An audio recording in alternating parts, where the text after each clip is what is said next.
In this video, you'll learn how to use Claude Code effectively to enhance your programming workflow. By following these strategies, you will be able to break down complex problems, provide context efficiently, and utilize Claude's capabilities like a professional developer. To begin, it's essential to break problems into micro prompts rather than pasting your entire project into Claude. Focus on one task per. For example, you might start with a prompt such as create Among Us user model with username, email, password, created at.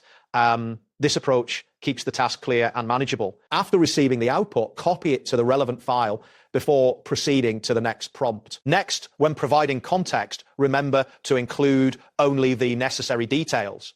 This should consist of your stack and version, the relevant file or function, and a concise problem description. For instance, you can specify Node 18 Express MongoDB and describe the issue like this endpoint takes 3 seconds to respond. Then paste the specific function for Claude to analyze and suggest performance improvements. It is also important to ask for explanations along with code. Professional developers seek not just the solution, but also the reasoning behind it. For example, you could prompt Claude with explain why this query is slow and suggest a production-safe fix. This helps you understand the underlying issues and enhances your coding skills. Additionally, you can leverage Claude for refactoring existing code.